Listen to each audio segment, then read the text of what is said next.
Today we have a look at Medicaid, an elevator incident, and much more. We have today's weather forecast with Madison and a look at sports with Sawyer. Today is Tuesday, May 10th, 2022. We are live from Shore's Broadcast Studio H12 on the campus of Bradley Central High School, and you are watching VOX News Today.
Ferdinand Marcos Jr., known as Bong Bong, is on the brink of accomplishing something that would have been unthinkable decades earlier.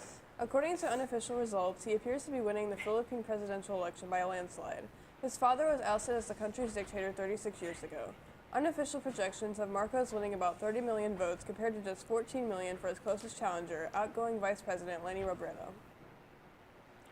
South Korea's new leader was officially sworn in as president in the Capitol Seal on Tuesday. In his inaugural speech, Yoon Suk-yeol said he has a, quote, audacious plan to strengthen North Korea's economy. In exchange for denuclearization, Yoon said he wants to improve the lives of North Koreans in return for greater security. He also added that his administration is open to negotiating with the North. Yoon begins his 5-year term after defeating the Democratic Party of Korea's Lee Jae-myung in last month's election. A shopping mall and 2 hotels in Odessa were hit by Russian military strikes on Monday. 3 Kinzhal missiles were fired from a plane and hit a tourist infrastructure target in the Odessa region, Sergei Bratchuk, spokesperson for the Odessa Regional Military Administration, said. 2 people were hospitalized from the missile strike. This is the second hotel in the Odessa region that was targeted Monday. It's unclear why the 2 hotels were targeted. 5 people were wounded and 1 person died in the strike. Russian President Vladimir Putin thought he could break up the NATO and European Union. That's President Joe Biden's theory, according to a press at a fundraiser for the Democratic National Committee Monday. Earlier in the day, White House Press Secretary Jen Psaki spoke about Putin claiming NATO forces were creating a threat near Russia's border. The suggestion that this war was directed by President Putin was prompted by Western aggression or Western plans is patently false and absurd.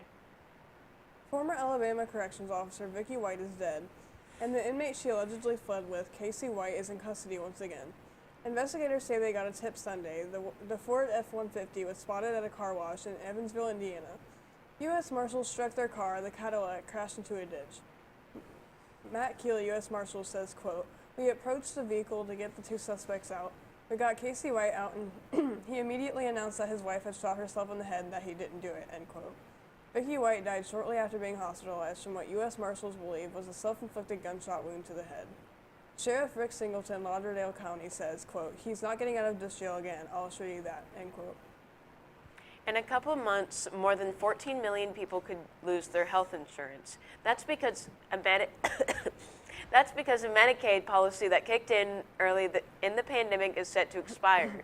A new report from the Kaiser Family Foundation Foundation shows a 25% increase in the number of people enrolled in Medicaid during the pandemic. Medicaid, of course, is the joint federal and state health insurance program for low-income Americans, but that's set to end in August, which means up to 14.2 million people could be cut from the program. A decision on the issue is expected later this month. They say a fire was set and 2 Molotov cocktails were thrown into the Wisconsin Family Action offices Sunday morning. The group says the suspects also left graffiti on the building.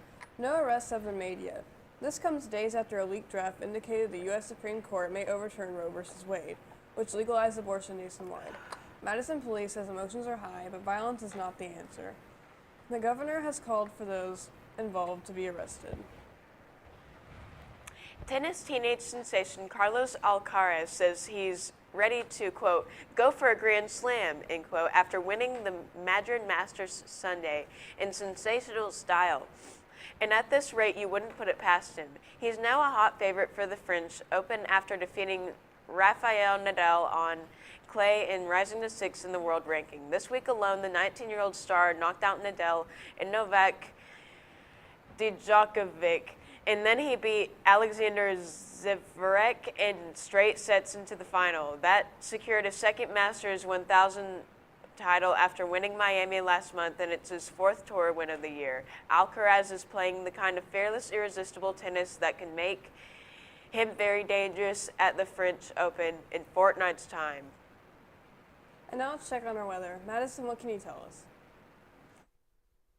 It has been raining off and off over this past weekend, but we are mostly in the clear now. Stay tuned for today's weather update and much more right after this break.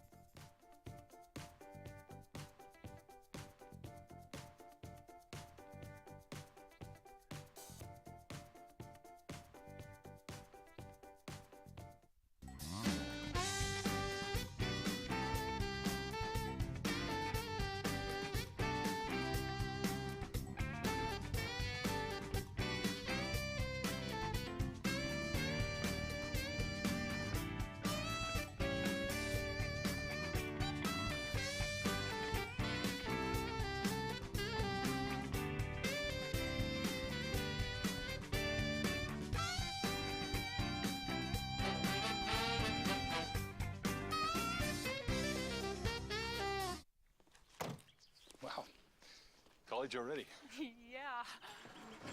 We gotta go. I love you. I love you too, Daddy. And thanks for everything. Gratitude. Pass it on. A message from the Foundation for a Better Life.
That sounds awful.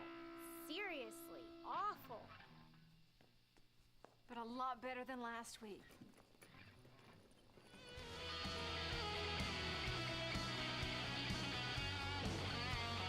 We weren't born to follow.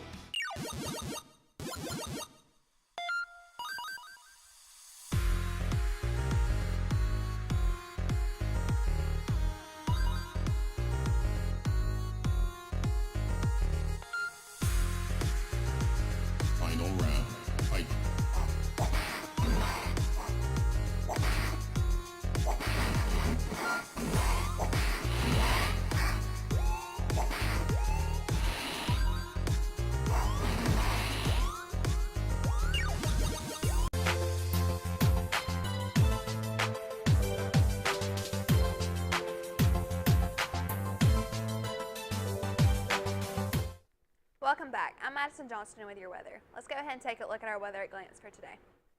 Right now in Cleveland is 57 degrees with a high listed today at 83 and a low of 56, with precipitation listed at 2%.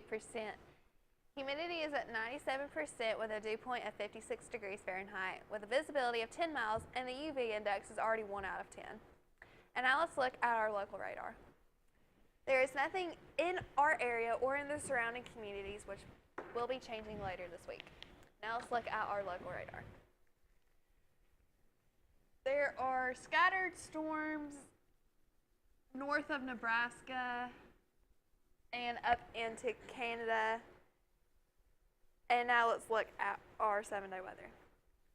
Wednesday will be partly cloudy with a high of 85 and a low of 55. Thursday we will have sunny skies with a high of 84 and a low of 58. Friday we'll have mostly cloudy skies with a high of 80 and a low of 59. Saturday showers will be moving in with a high of 81 and a low of 62. Sunday those showers will be moving out with sunny skies and a high of 82 and a low of 61. And Monday will also be sunny with a high of 83 and a low of 60. That's all I have for weather, and now here's Sawyer with your sports. Today we have the look at the Boston Celtics comeback and more news with Amber and Alex right after this break.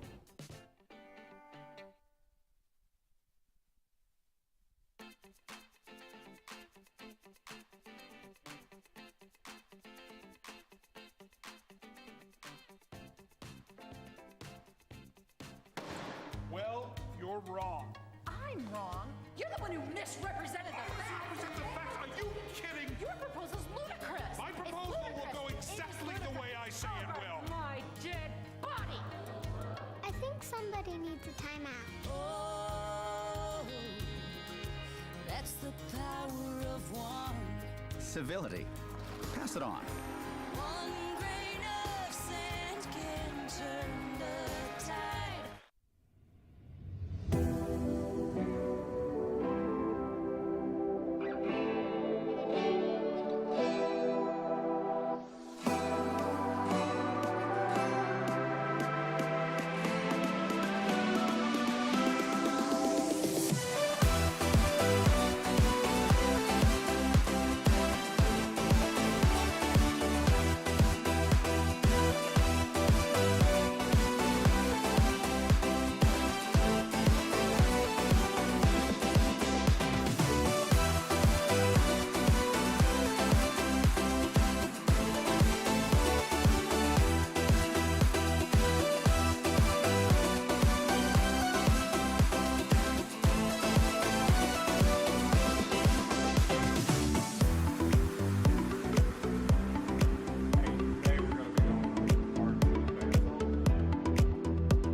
Strike one.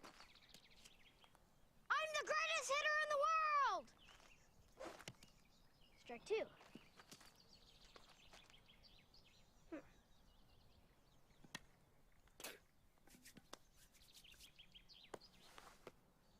I'm the greatest hitter in the world!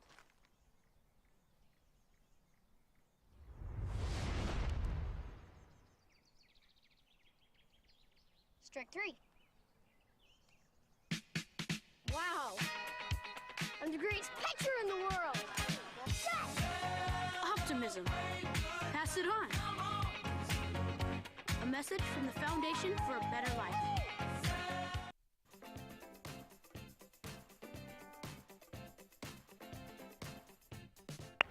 Welcome back. I'm Sarah Hughes with your sports. Al Hofford and Jason Tatum scored 30 points apiece and led the Boston Celtics fourth quarter comeback and a 116-108 victory over the Milwaukee Bucks on Monday night that tied their Eastern Conference semifinal at 2 games apiece. Hofford scored 16 points and Tatum 12 in the fourth quarter alone in the final period. Hofford's 30 points were a career playoff high for the 35-year-old veteran. Hofford hit a quarter three-pointer to put the Celtics back ahead with 5 minutes and 40 seconds left and followed that with a conventional three-point play that made it 98-94 with 5 minutes and 9 seconds remaining. Ronald Acuna's impact on the Braves is massive, yes. We all know how good he is, Ben Villanueva explained on Flippin' Bats. His impact for the game of baseball is far greater than most people can possibly understand.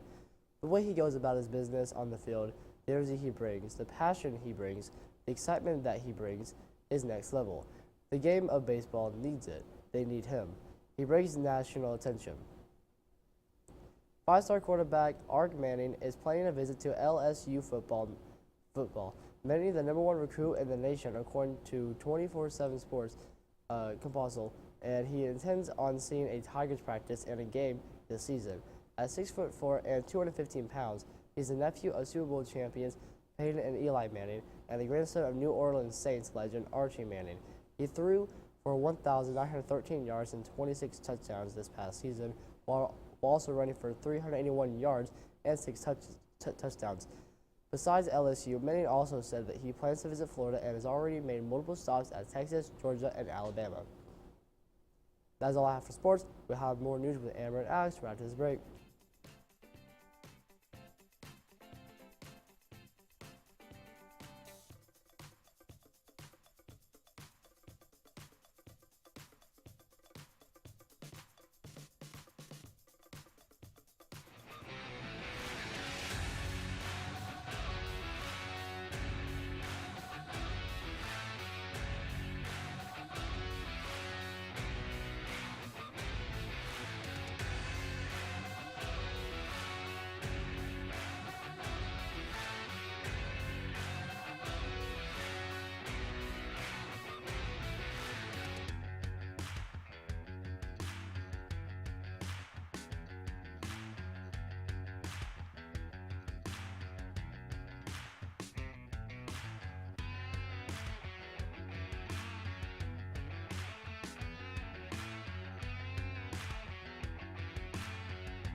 CRCC to me is a calling that God placed on my life to really step out in faith on something that I didn't think I could do, and it's been amazing to see how God's worked through it.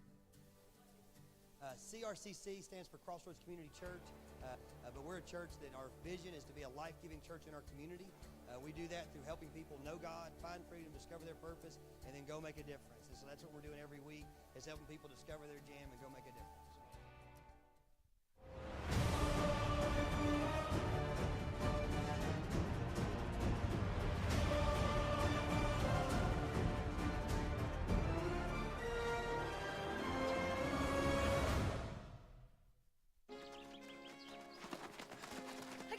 We broke Old Man Hennessy's window. Correction, dude.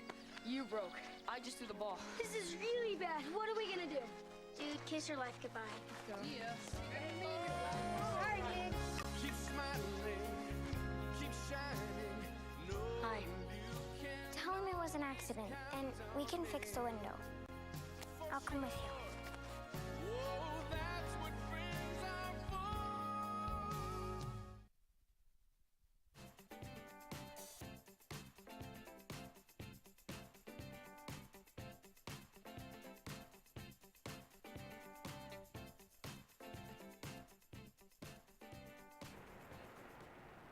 Welcome back. A federal appeals court in New Orleans hears arguments Tuesday about whether President Joe Biden legally suspended new oil and gas lease disposals because of climate change worries. The case has not been tried, but a federal judge blocked the order, saying only Congress could suspend the sales. Federal lawyers say the government has broad property to hold, cancel, or defer lease sales. Lawyers for 13 states say a law covering oil and gas leases requires the sales. The rapper Young Thug is in Atlanta's Fulton County Jail, accused of co-founding a criminal street gang. The Atlanta rapper's real name is Jeffrey Lamar Williams. He was arrested at his home in Buckhead in Atlanta, in a neighborhood north of downtown. He's one of 28 people cited Monday in Georgia on conspiracy to violate the state's RICO Act and street gang charges. The summons say Young Thug is one of 3 founders of the Young Slime Life, a criminal street gang in Atlanta that's affiliated with the National Bloods gang. An 11-day national manhunt came to a dramatic end in Indiana on Monday. Authorities say a former Alabama corrections officer had been on the run with an inmate. Surveillance video showed Vicky White walking a man out of jail in what authorities call an escape that was well planned and executed. While reportedly died of self-inflicted gunshot wounds after a police chase and crash in Evansville. U.S. Marshals have found the escape vehicle used by a corrections officer and an Alabama convict who disappeared a week ago. Vicky White took Casey White, a felon who's also facing 2 new murder charges from the Lauderdale County Jail, in a patrol car last Friday, saying she was taking him to the county courthouse. The 2 share a name but are not related, but officials believe they had a long-term romantic relationship. They have not been seen since. Chattanooga firefighters were dispatched to a Broad Street office building Monday morning to rescue a man who fell down an elevator shaft. About 8:05 a.m., the CFD Red Shift companies were dispatched to the James building for a report of a high fall. Additional teams are sent when they learn that the man at the bottom of the elevator shaft in the building. The man was part of a crew that was working in the building, and he fell approximately 20 feet because the elevator car was not in place. Firefighters were able to rescue the man when they assessed the bottom of the shaft from the basement. The man was rescued and then transported to a nearby hospital for examination and treatment. The Hamilton County Education Foundation are recognizing outstanding teachers, which will be capped out by a special luncheon next week. This year, the literacy hero is Cindy Ball from Ottawa Elementary School. Miss Ball is described as contagiously positive, and her superpower is seeing challenges as opportunities for growth. She makes sure her students have what they need to succeed with excellence. Congratulations, Miss Ball. There will be an inaugural Hamilton County Schools Heroes Awards luncheon on Friday, May 13th from 11 a.m. to 1 p.m. Tickets are still available. We are on Facebook, Twitter, and YouTube through our channel BCHS VOX News. You will also find more online at our website, voxnews.net. Remind your friends to like, subscribe, share, and tune in. You just can't get enough Vox. That is all we have for you today for Studio H12 at Bradley Central. And as always, God bless and go Bears.